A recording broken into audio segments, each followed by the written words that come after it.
We're going to go ahead and get started. I'd like to welcome y'all today, and I'm really pleased to see a good crowd, to welcome David Farrington, who is a criminologist and who's visiting us from Cambridge, England. He was recently at the American Society of Criminology meetings in Phoenix, and he took some time out before going home to come over and talk to us.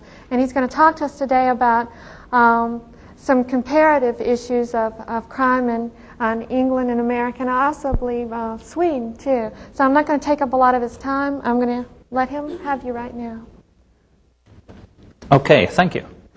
Well, some people seem to have a widespread belief that the US is a crime-ridden society where crime is getting worse every year, and certainly in comparison with European countries, which are often considered to be more peaceful, possibly because of the belief that there's less disparity in European countries.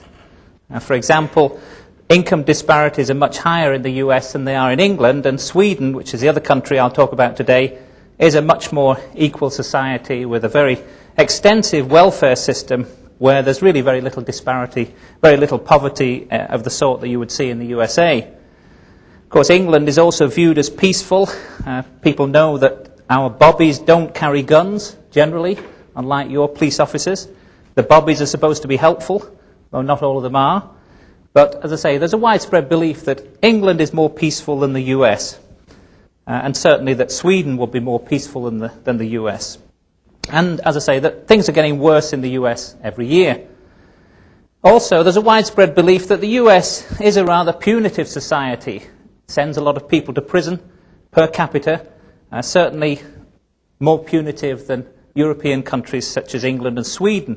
Indeed, if you went to a Swedish prison, you'd be rather surprised because it's rather luxurious, rather like a luxury hotel, certainly very unlike most American prisons. Anyhow, what I'd like to do today is really to tell you that some of these widespread beliefs are not correct. The true situation is a little more complicated, and I apologize for showing lots of figures. You needn't take too much notice of them because I just want to get across to you some of the key conclusions. Let me just anticipate some of the key conclusions. First of all, according to the National Victimization Survey, crime is not getting worse in the US.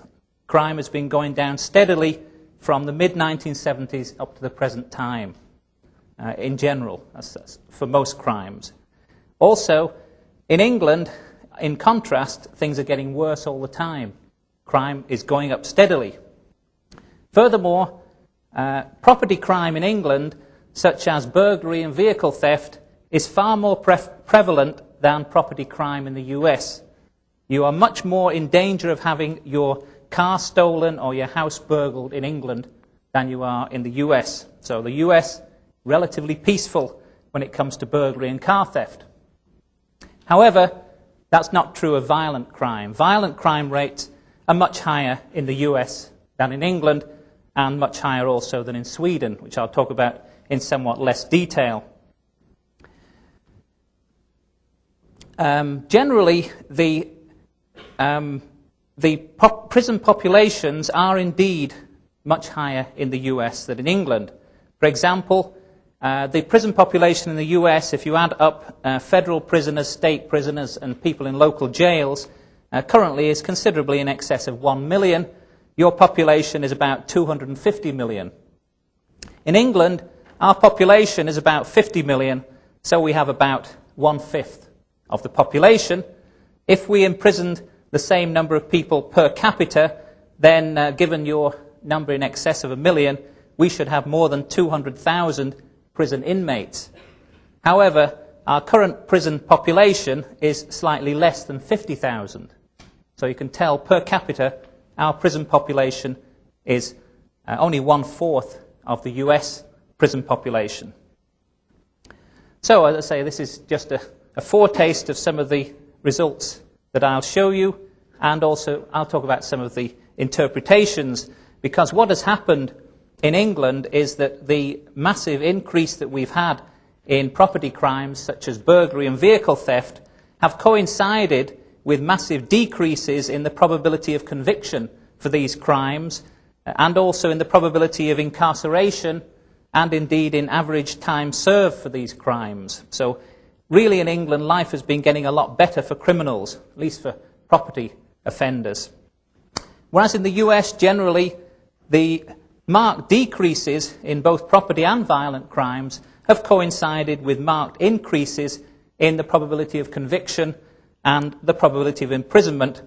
And so average time served in relation to numbers of violent crimes and property crimes in the US has increased considerably in the last 10 years or so. So life has got a lot worse for criminals in the US compared with England. Anyway, let me begin by showing you a diagram, a very simplified diagram about processing of offenders in a criminal justice system. First of all, crimes are committed. Of all the crimes that are committed, only some are reported to the police by the victims, or possibly by witnesses. Of those reported to the police, only some are recorded, and so some become official police-reported crimes. Of those recorded, only some crimes are considered to be cleared by arrest or because the police think they know who the offender is. Of those crimes cleared, only some have offenders convicted. Only in a certain proportion of cases are offenders convicted, even though the crime is cleared. Of offenders found guilty, only a certain proportion are sentenced to a custodial sentence, which in the US is state and federal prison or jail sentences. Of those sentenced to custody, they receive a certain sentence length. However, the time served is typically quite a bit less than the sentence length. Then, of course, with the time served, you generate the prison population. What I did in collaboration with Pat Langan, who is a statistician at the Bureau of Justice Statistics in Washington, was to develop the first national estimates of numbers flowing through the system at all these different stages. We developed national estimates for England and also national estimates for the US. Also in a later paper, together with a colleague from Sweden called Per-Olof Wikström, I developed national estimates for England in comparison with national estimates for Sweden for all these quantities. It's really important to know about the flow of people through this sort of system if you're interested, for example, in what's generating the prison population.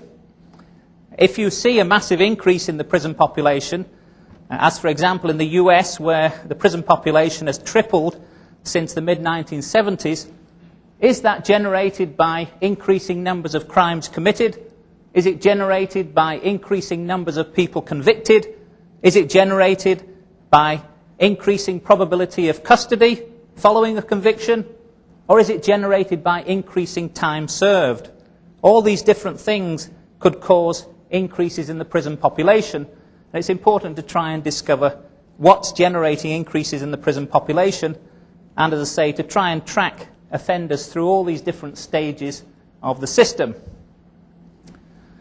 Let me move on to some detailed figures. As I say, you needn't be too concerned about taking these in. I really want to point out some of the key results. First of all, victim-reported offences. We move this up a bit. Perhaps I'll move it to make it slightly less blurred. There we are. Basically, in England, we had a national victim survey for the first time in 1981. That is referring to the calendar year 1981. We had a second survey in 1983 and a third survey in 1987. And so the first paper I wrote on this was looking at changes in victim-reported offences between 1981 and 1987, which were the only years we could really do in England if we wanted to look at trends over time. In the US, unfortunately, the US National Crime Victimization Survey is fine because that's given every year, but in order to get national estimates of convictions and sentences to custody, the only source of data is called the National Judicial Reporting Programme, which only has data collected biennially, every 2 years. Therefore, in the US, we have no data on convictions or on sentencing for 1987. We had to use the 1986 data from the National Judicial Reporting Program. It's based on a random sample of felony courts in 300 counties. In the US, generally, there's over 3,000 counties, and this program is based on a random sample of felony courts in 300 counties to estimate numbers of persons convicted of different offences and persons sentenced to custody, and also average sentence lengths. So in the US, we had to use 1986, not 1987. And what I'm doing at the moment actually is writing up a third paper in collaboration with Langan and Wickstrom, where we are taking all these figures up to the 1990s, because in England we had a national victim survey referring to 1991, so it's now possible to compare figures between 1981 and 1991, and also in the US, the National Judicial Reporting System, the latest one that's published is 1990, so we can now follow up all the US figures to 1990, and also in Sweden we're following up the figures to 1991. So as I say, we're preparing a third paper now comparing England, the US and Sweden between 1981 and 1990 to 91. Anyway, let me show you the key features of the table, really the rate of victim-reported offences per 1,000 and changes between 1981 and 1987. If you look at burglary in England, you'll see a 50% increase in 6 years per capita. 40 households per 1,000 victimised in 1981. Roughly 1 in 25 households in 1981 suffered a burglary, versus 61 households victimised of burglary in 1987. 1 in 16. Massive increase in 6 years. In fact, a 50% increase per capita. And indeed, as I'll show you later, that increase has continued up to 1991. Similarly, motor vehicle theft, you'll see a 28% increase between 1981 and 1987. Quite a marked increase, but with robbery and assault, really not very marked increases. Our figures for rape from the victim survey are unreliable because the sample size is too small to provide reliable estimates of rape.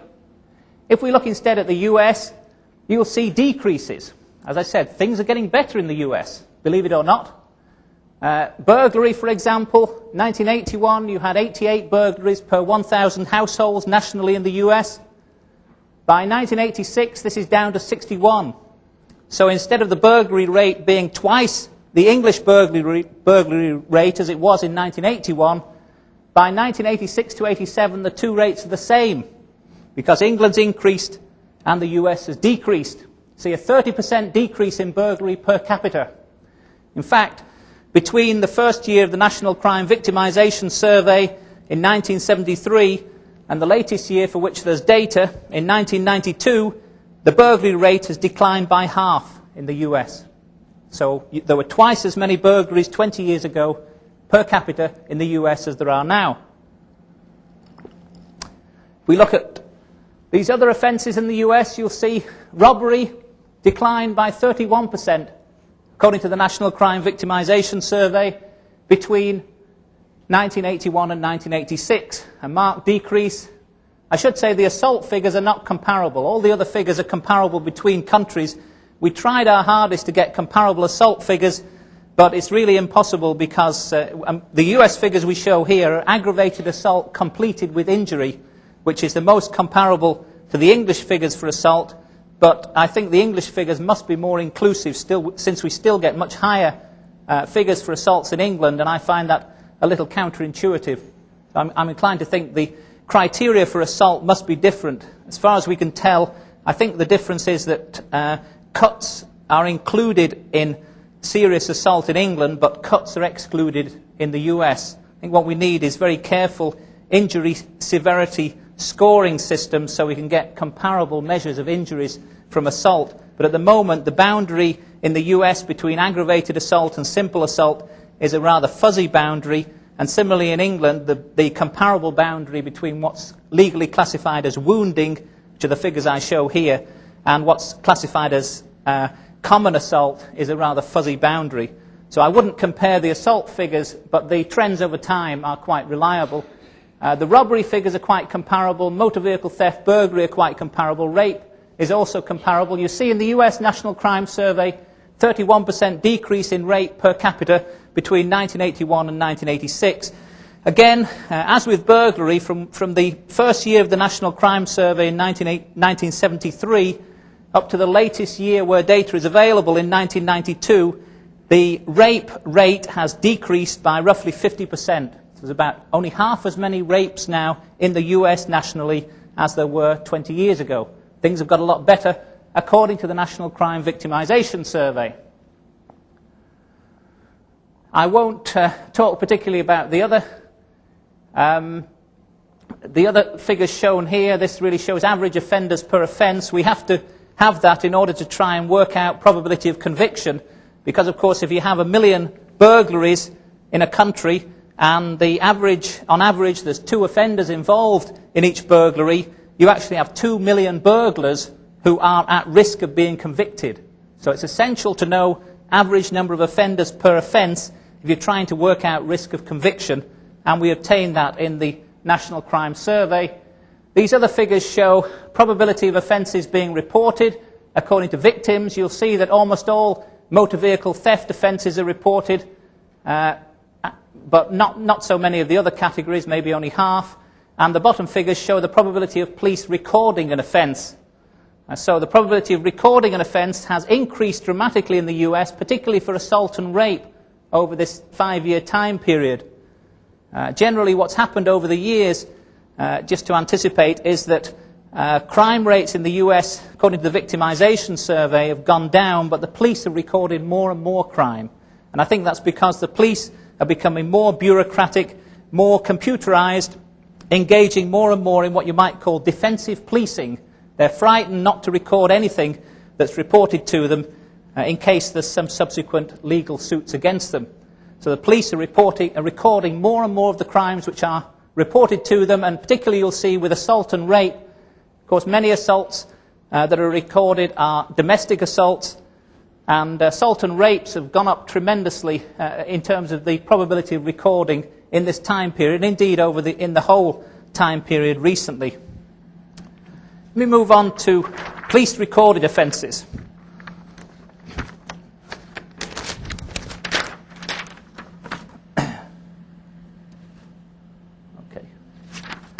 And you'll see here, again, let me just point out the highlights. Police recorded offences in England per capita have all increased. You see robberies gone up 59%, recorded rape gone up 129%, more than doubled in 6 years. Everything's gone up. In the US, not such the same pattern. Assault has gone up, but as I say, I think that's largely an artifact of increased recording by the police. Homicide's gone down a bit over this time period. Burglary's gone down over the whole period, even in the police UCR statistics. And the other offences haven't gone up much. You see rape, only a minor change, despite the big increase in recording. What you have with rape is, according to the Victimization Survey, a decrease, but then an increased probability of police recording it. That's why you see a slight increase in these UCR police figures.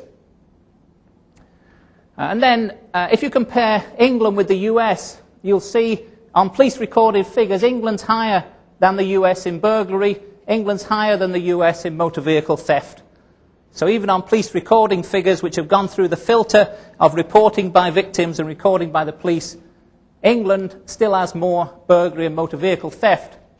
On the other hand, on robbery, you'll see the US is higher than England, but we're catching up. It was 6 times higher in the US in 1981, but only less than 4 times higher in 1986. And I calculated at this rate of catching up, we should get up to the US rate of robbery by about 2000 if these two trends continue. Same thing, you see the same thing for rape. 16 times higher in 1981 in the US than in England per capita, but only 7 times higher in 1986. 5 years later, we're catching up fast with rape, and again, by about 2003, if these trends continue, England would catch up the US in the rape rate per capita. Same with homicide. 1981, the homicide rate per capita 9 times in the US what it is in England.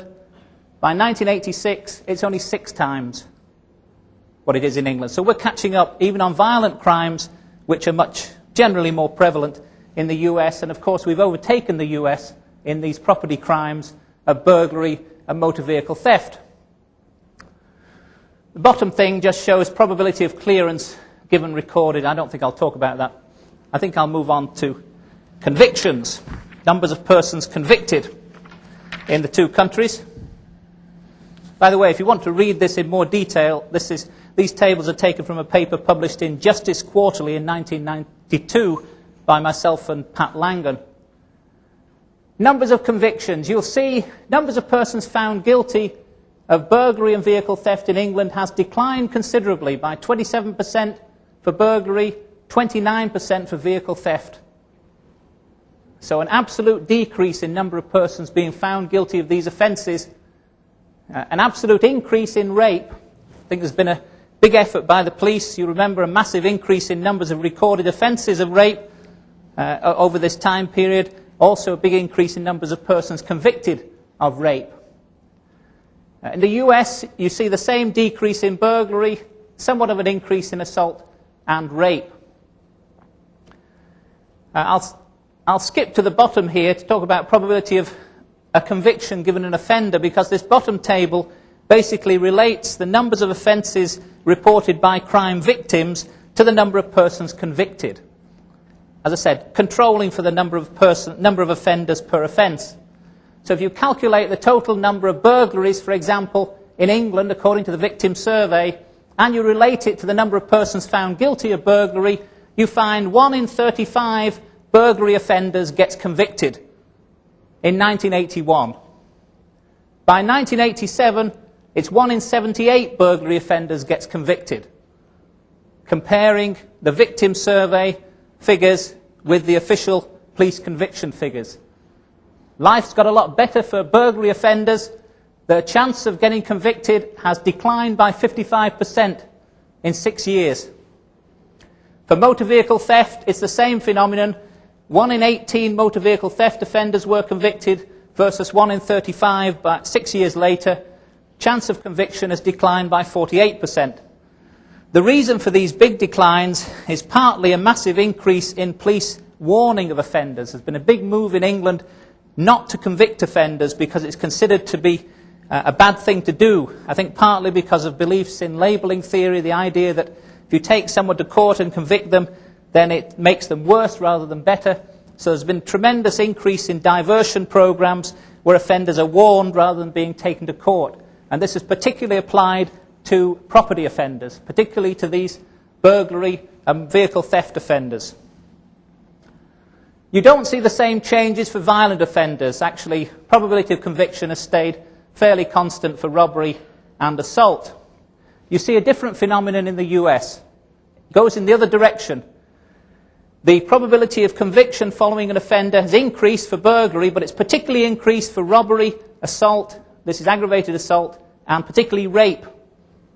You'll see when you compare the number of rapes reported in the victimization survey with the number of persons convicted for rape in the US, 1 in 11 rapes led to a conviction in 1981, 1 in 7 by 1986, a 62% increase in the probability of a rape offender being convicted. Big increase. Similarly, robbery and assault, you see big increases in the probability of an offender being convicted.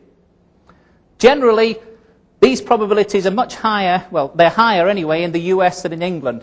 So the probability of an offender being convicted in the US, when you compare the victimization survey with police, well, in the US it's the National Judicial Reporting Program, when you compare these official figures, you see that the US probabilities of conviction are higher than in England. Let me move on to adults sentenced to custody. We now move on to probability of getting prison or jail. And again, the important figures are probably the rates per 1,000. This is for adults, which in England is 17 or over. In the US, in most states, it's 18 or over, although a few have 16 or 17. But basically what you see here is an increasing numbers of adults sentenced to custody in England for violent offences. The numbers increase for robbery, assault, rape and homicide, but they decrease for burglary and vehicle theft. So again, fewer adults are being sentenced to custody in England for the property offences, more are being sentenced for violent offences. Whereas in the US, you see generally increases. For burglary it goes up, robbery it goes up, assault and rape particularly, see over 5 years nearly a 50% increase per capita in the number of adults sentenced to custody in the US for assault and rape, aggravated assault and rape. And this is reflected when you work out probability of getting a custodial sentence given a finding of guilt. Given a conviction, what's the probability of going to prison? In England, that's increased a lot for assault, but otherwise not increased much. For motor vehicle theft, it's actually gone down. But in the US, you see increases. For burglary, for example, following a conviction of an adult, 58% got a custodial sentence, prison or jail in 1981. That was up to 74% in 1986, quite a marked increase. Similarly for robbery, 70% got custody in 81, up to 87% in 86. Similarly, assault, aggravated assault, 56 to 71%, very marked for rape. Only 66% got custody in 1981, up to 88% in 1986. So big increases in the US in the probability, given that you're convicted, that you're going to go to prison or jail. You're going to get a prison or jail sentence. And these are reflected when we work out for an offender, what's the likelihood that the offender will get custody following his or her offence. If we look at England first, we see 1 in 96 burglaries, roughly 1 in 100 burglaries are followed by a prison sentence. In 1981 versus roughly 1 in 200 in 1987. So the likelihood of a burglar going to prison following his burglary has gone down by 50% in 6 years. Similarly, for vehicle theft, a marked decrease, but somewhat of an increase in the violent offences for robbery and assault. Whereas if you look at the US figures, you'll see the figure was very comparable in the US in 1981. About 1 in 100 burglars following their offence got a custodial sentence of prison or jail. But because of increasing probabilities of imprisonment over the years, that's down to 1 in 74 in 1986, a 41% increase in the likelihood of a burglar getting a custodial sentence in the US. Increase is even greater for robbery, 80%, assault, particularly for rape.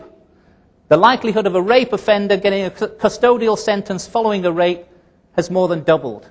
This is again comparing victimization figures for rape with numbers of persons convicted for rape, numbers of persons sentenced to prison or jail for rape. Once you link up, to say the whole purpose of this is to link up national figures throughout the criminal justice system, these are the figures you get. So you see a massive increase in the likelihood of getting a custodial sentence following an offence in the US during this short time period. This is only a 5-year time period and you're getting absolutely massive changes. Finally, sentence length and time served. In England and the US, what you find is that average sentence length and time served generally are higher in the US than in England. So indeed, on the criterion of sentence length and time served, the US is more punitive than England. They weren't particularly more punitive on the criterion of probability of custody following a conviction. But if we look here at average time served, you'll see for burglary, the average burglar, this is adults only, the average adult burglar in 1986 served 15 months of his or her 48-month maximum sentence. Whereas in England, the average burglar in 1987 served 6.6 months of his or her 15-month sentence. So time served considerably longer in the US than in England. You see for robbery, average adult robber served 30 months in 1986 of his 91-month maximum sentence in the US, compared with 16 months in England. And you see the same for rape. It's longer in the US. Not for homicide, actually. Once we calculated average time served for homicide offenders, taking account of lifers and fixed sentences, the time served actually is very comparable in England and the US. The average homicide offender, as you'll see, serves something like 6 years nationally in the US and also in England. Again, what you see here is very little change in the US in average time served. So the tremendous increase in prison populations that you've seen during the 1980s is not caused, at least during this period, by any increase in time served. It's really generated by increasing probability of custody following an offence. Again, it's not generated by increasing numbers of offences, because the victim survey is showing decreases in offences. So the thing that's generating it in the US is the increasing probability of custody following an offence. This just shows percent of sentence served, and this then rolls everything together by saying, given that you're a burglary offender, according to the victimisation survey, how many days are you expected to serve? Given that you commit your offence, there's a certain probability of being convicted. Given that you're convicted, there's a certain probability you're going to be sent to prison. When you get to prison, you serve a certain sentence. Well, for burglary in England, by the time you work all those things out, the average burglar in 1981 expected to serve 2 days in prison. By 1987, the average burglar expected to serve 1 day in prison. Went down by about a half. Something similar for motor vehicle theft, whereas for the violent offences of robbery and assault, life was getting worse for the offenders because the average expected time served was increasing. But you see here in the US, by the time you put together conviction probabilities, imprisonment probabilities, time served, life is getting worse for the offender because, for example, with burglary, the average burglar in 1981 could expect to serve 4 days in prison. It's now gone up by 50% to 6 days, and it's doubled for robbery, 10 days to 20 days, gone up markedly for rape from 61 days to 141 days, more than doubled. So again, increasing risk of imprisonment for American offenders. Right, that's enough of complicated tables. Let's move to some more simple ones. And what I'd like to talk about next, well, let me not show you any more tables for a bit, but instead talk about possible reasons for this. What you see here in comparing England and the US during this time period, between 1981 and 1986 to 1987, we summarise the results. You see that property crime rates are going up dramatically in England, violent crime rates are staying fairly constant, and both property and violent crime rates are going down in the US. That is, if you believe the National Crime Victimisation Survey, which is the best measure we have, probably, of crime rates. When you look at conviction rates and imprisonment rates and time served, what you see in England is that the risk of conviction for the property crimes of burglary and vehicle theft is going down dramatically. So the risk of punishment in England for burglary and vehicle theft has gone down. It's gone up considerably for the violent crimes of robbery and assault. In the US, all these risks have gone up considerably. Generally, the risk of conviction, risk of being incarcerated has gone up considerably. So what you have here is a match between changes in crime rates and changes in punishment rates. As the punishment probabilities increase in the US, the crime rates have gone down. As they have decreased in England, the crime rates have gone up. However, we can't easily conclude that it's driven by changes in legal punishment because there are many other possible alternative explanations. The problem is, when you go through all the alternative explanations, generally the trends are the same in England and the US. If you say, well, we know there's some link between unemployment and crime, therefore, can we explain the England-US differences on changes in unemployment? You find actually that unemployment trends tend to be similar in England and the US. Actually, they both increase in both England and the US, there was an increase in unemployment rates nationally between 81 and 86, 87. Is it a function, are the changes perhaps a function of increasing use of crime prevention measures in England as people have bought more and more security measures perhaps? Sorry, I should say increasing crime prevention measures in the US. as I say, we have a 50% decline in burglary in the US over the 20 years. Is it because people's houses have become more and more fortified? People have invested in very extensive burglar alarm systems. Well, that's possible, but the same has happened in England. We've had massive government campaigns for crime prevention, particularly during the 1980s, and undoubtedly people have fortified their houses increasingly during that time period. So again, it's the same tendency in England. You might say, are there more opportunities for crime? Again, the routine activities theory suggests that as you have more and more families where both adults are working, houses are left unoccupied during the day, provides more opportunities for burglary. Well, undoubtedly that's true, but equally it happens the same in England. We've got more and more families where you have two adults working, just as there is in the US.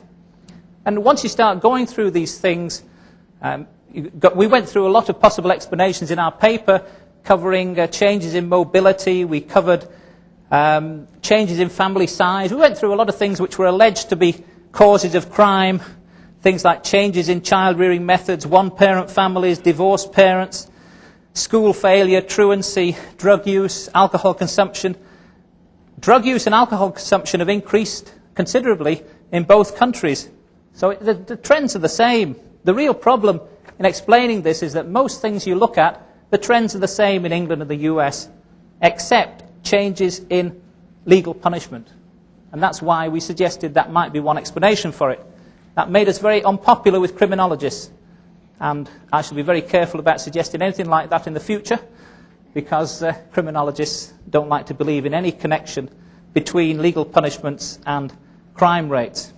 But in a way, that's one of the plausible explanations. I mean, the alternative is to say, well, different factors influence changes in the US compared with England. I mean, in a way, we were looking for one factor which might explain these patterns, but it could be that in reality different factors explain in the two countries, or indeed different factors explain property offences versus violent offences.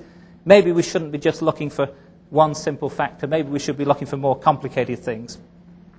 Anyway, let me tell you a bit about Sweden, because I haven't spoken about that.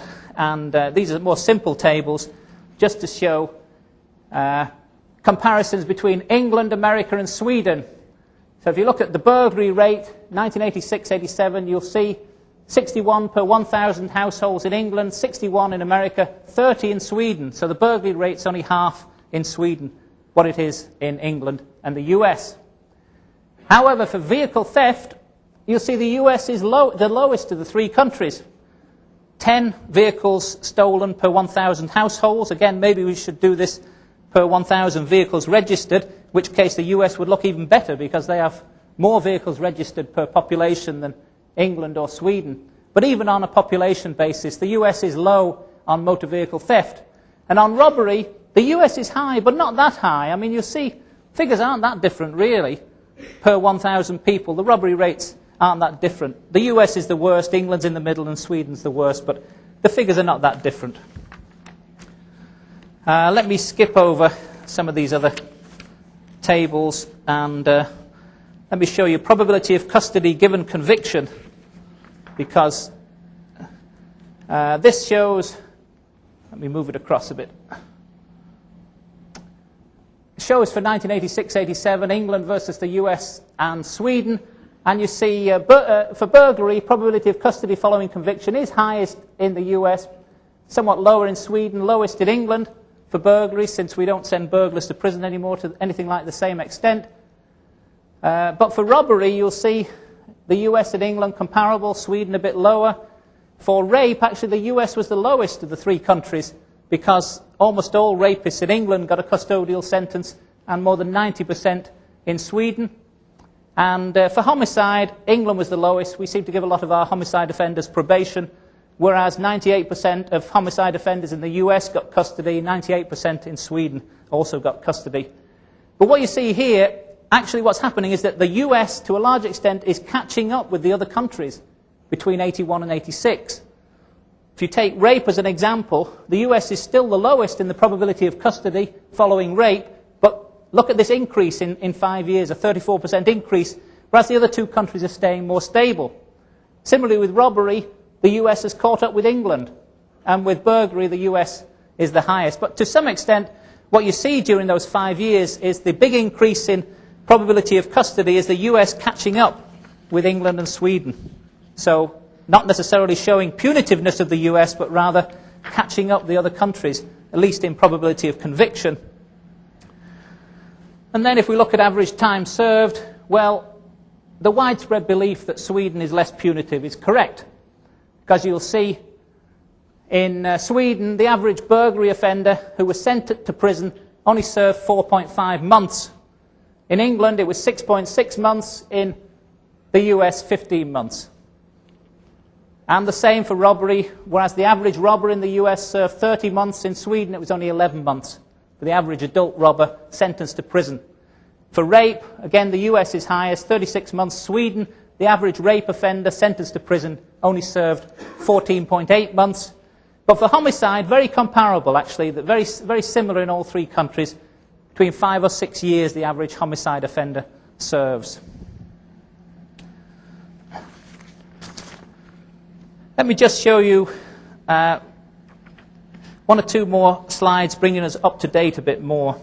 As I said, I'm now doing all this up to 1990 to 91, and here's some of the figures up to 1990 in the US. You'll see the trends continue, basically, that burglary went down. Well, sorry, not all the trends continue, but the trend for burglary continued downwards. These are numbers of offences in thousands. So burglary continued downwards, but motor vehicle theft turned up between 86 and 90. Robbery also turned up. Aggravated assault increased. Rape stayed constant, according to the victim survey.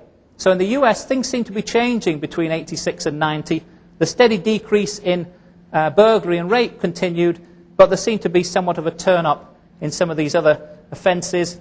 In regard to England, basically all the previous trends continued because burglary and vehicle theft continued to increase dramatically, so much so that they're almost double in 1991 what they were in 1981. Robbery and assault continued to increase rather slowly. The other one I'll show you, let me mention in passing that homicide went down up to 86 but then increased up to 1990-91, but per capita in 91 it was still less than in 81 once you worked out the rate per capita. Let me just show you one more here, which is average sentence lengths, which have continued to increase in the US, and average time served. I think I'll move it up to show average time served because that's probably the most interesting. Between 86 and 90, you'll see what's driving the prison population between 1986 and 1990 is really increases in time served.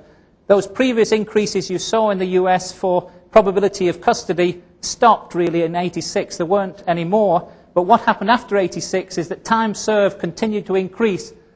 And you see, particularly for rape, average time served in 1990, these are actually for 1990 releasees, I should say, was still considerably higher than in 86. So, to summarize, some of the widespread beliefs about the US being more punitive are correct, but it's kind of a bit more complicated because you need to look at probability of conviction and also time served separately, and probability of custody following conviction. Some of the widespread beliefs are not correct because the US is certainly lower than England on burglary and vehicle theft, and it's also lower than Sweden on vehicle theft rates. And England's catching up generally with the US in violent crime rates. While violent crime rates are higher in the US, England's catching up. But generally what the figures show is that life is getting better. Crime is getting less in the US. So the widespread belief that everything's getting worse every year is completely contradicted by the National Crime Victimisation Survey. Now let me invite questions.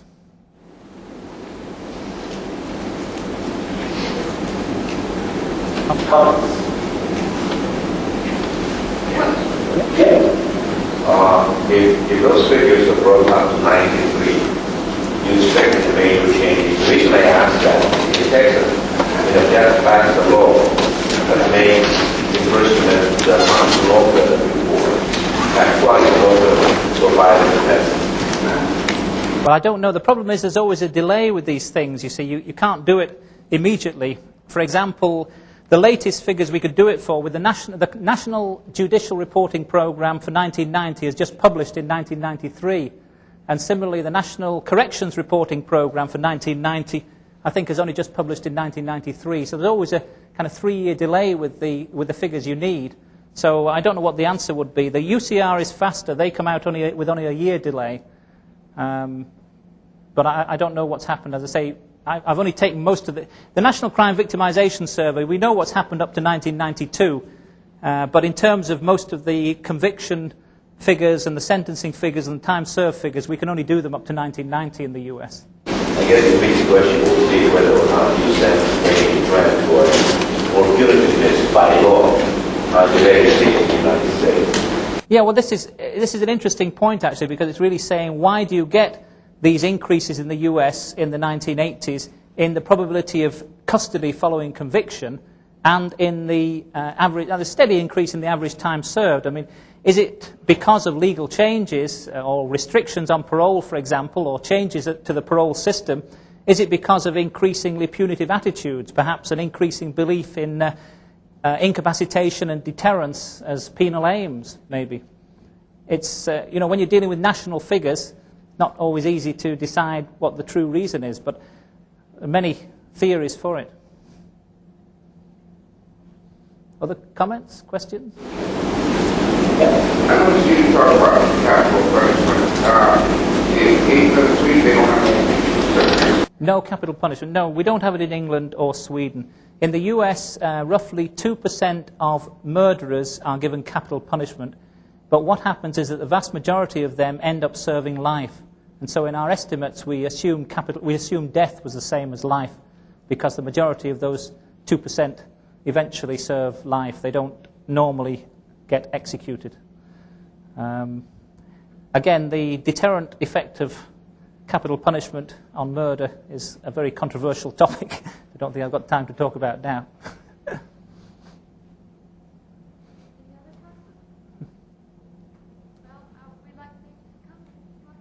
Okay, hope you found it interesting.